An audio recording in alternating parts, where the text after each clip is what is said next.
All right, the journey continues under Gears for Tears, but it's going back together. Let me make sure everything's tight before I flip it over. It wants to be this way.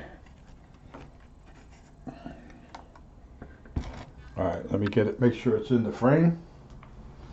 Up the camera, up the camera. All right. Both these coil capacitors now are halfway open. They've been checked with a cap checker, and they're equal. Then I tighten down this coupler shaft. All right, so these two units stay synchronized throughout the travel. All right, and there are other capacitors to bring each section in. One's a static capacitor. You adjust it, and then there's a coil in that to get the VFO linear, and then this is the VFO over here, but the output unit has a tuning cap coil or tuning coil on the front panel that you can adjust. So all you have to do is get these two things close when the coupler is attached. And this coupler was disgusting. Okay, old cake grease. Now what I used on it was I sprayed it down with WD-40, and that loosens grease, okay, rather than using kerosene or something else. And then I swabbed it down with a rag, double checked everything, put it together. All right, so now we have the front mechanism all works, but with this coil, with this capacitor halfway open, this capacitor halfway synchronized, you want the pin on the front dial at the top, okay, and that'll allow your dial to be calibrated in.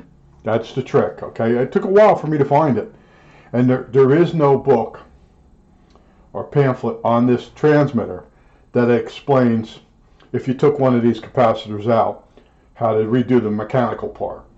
All right, there is an alignment. There's a complete alignment for this radio or transmitter. Now I wanted to tell you, most of this radio was nicotine infused, and even this has been wire brushed down. Okay, I use a wire brush on some of the brass bolts on the heads to make them look nice again. This transmitter is not a resurrection. It's sort of a restoration. Okay, but right now there's a coating of sticky, gooey crap on here, and the only way to get it off is you got to use an eraser. Okay, scrub it down, and you could use sandpaper. You could use a wire wheel on a Dremel, but I tend to use an eraser. It's much softer. It doesn't do any damage. It gives this this will give an even look to this thing, that it's new. But the nicotine is really on there. Oh yeah, I'm scrubbing right now with the eraser. And then only half touched it, okay?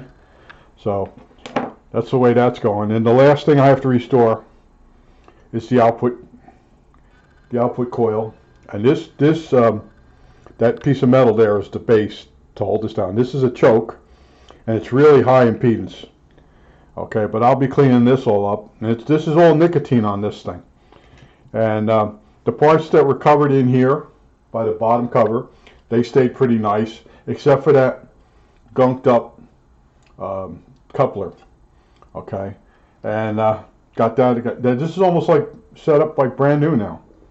All right, we're getting there. It's not a perfect restoration because none of these parts are available. And the only way you're going to get the parts is from another one, and it's going to be in the same shape or the same age. And like if you buy from eBay, you got to realize that they piece stuff together. And this is just a junky lid that was left over from one of the models. They put all the best stuff on one unit, and they want $1,000 for it. Okay, they're not stupid. And I showed you this once before. This can be cleaned with an eraser. And most of the parts in this radio are silver-plated copper. And the front jack, remember I was cleaning the front antenna jack. what was actually happened was the silver totally disintegrated. Okay, now on this, you have to clean this rod because this is a contact that travels on it. This contact has to be cleaned. This contact is silver-plated copper or brass, whatever they used. And you know, so this is all nicotine infused, and that's because this radio did not have the cover on it when it sat in a garage or service station. And like I said, that was grinder stuff that was shot onto the radio from like an angle grinder or a disc sander, and it sat in the garage somewhere, out of the way, and someone was going to get to it, and then at some point it ended up on eBay.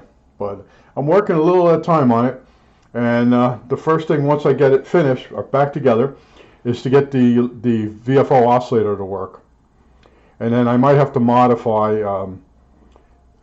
it so the oscillator stays on and you key the outputs. Okay, and what I'm doing is I'm building this transmitter as though I had it as a younger kid.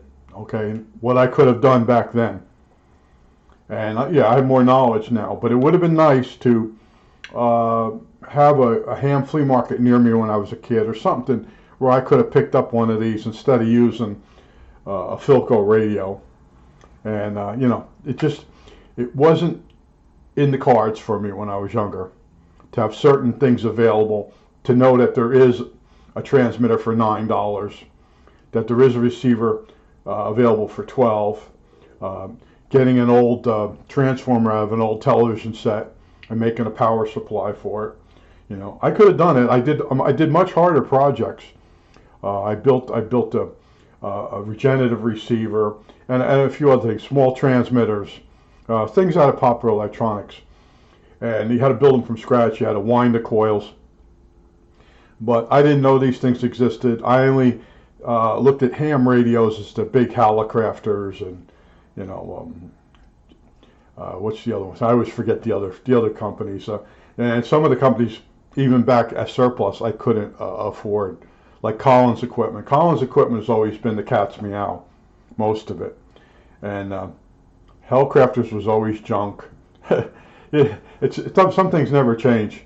But there it is. I'm working on it a little time during the day. I don't put too much time in on it. You know, yesterday it was the weather was kind of funky.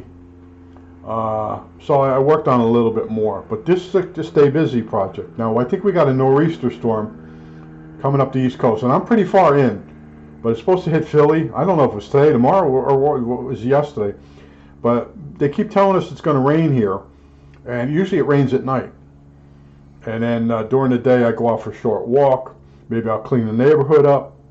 And I told you on another video, I had a buddy come up from Florida, hung out for 6 hours, and he did the York train show. And his hobby is trains.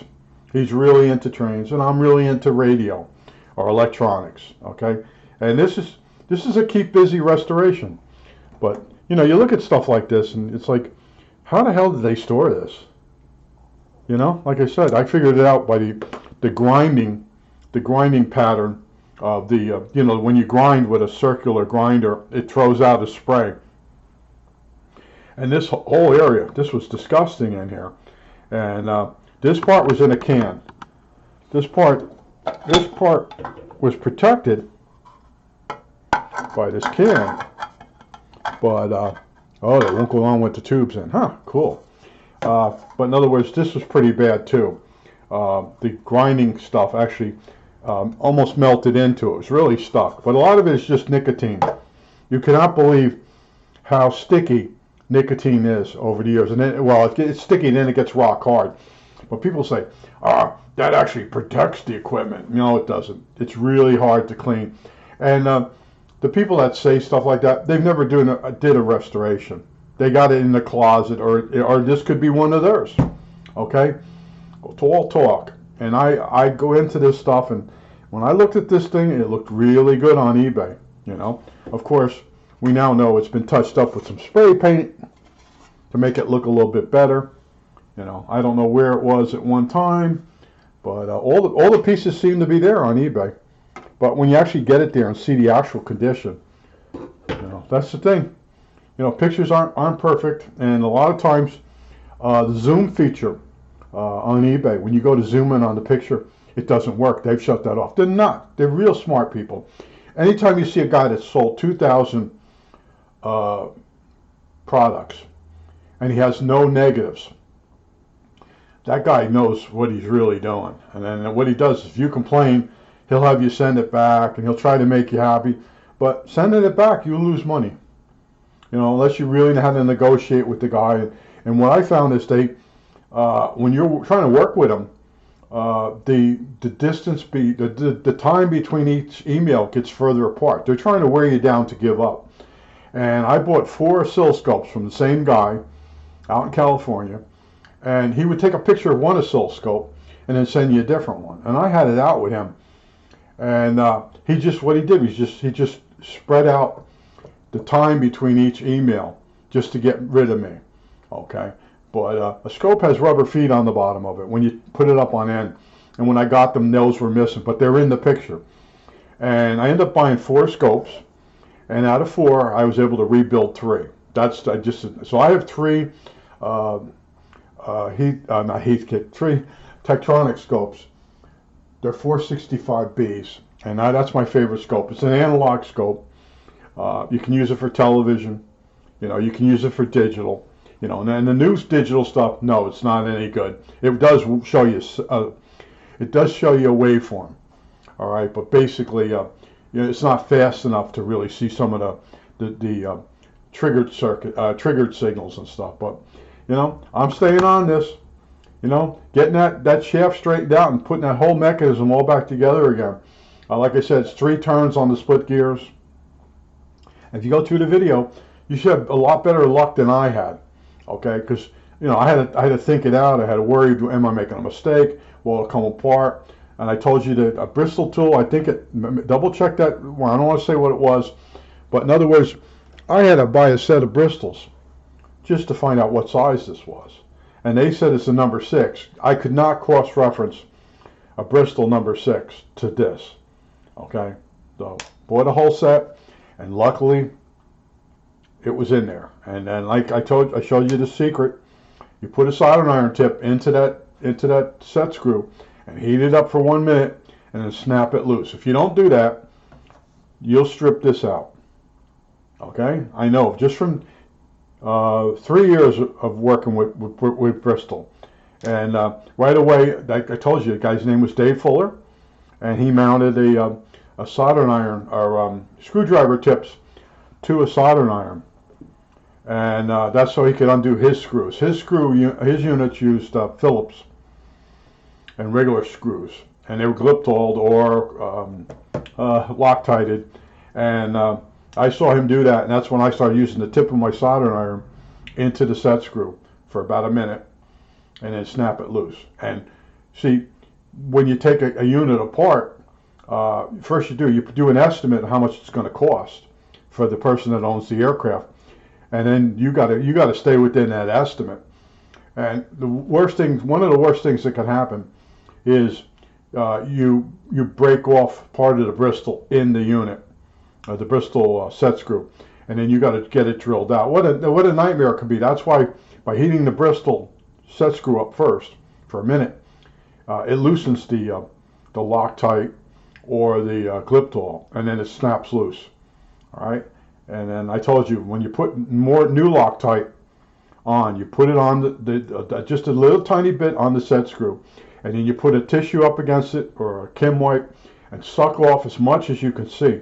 And what's left behind that you can't see is just the right amount. And there's so much involved. And I can just see, having had one of these now, I know there's a bunch of these that are apart, that somebody's going to do this, what they're going to do. You just know after you work on something and you realize how hard it is, the average person is not going to be able to do it. Okay? And that's it. And there's, like I said, figuring out the alignment of all those gears so this can be recalibrated again. I dreaded breaking those settings, but then eventually I figured out how they did it, and it all makes sense once you know that.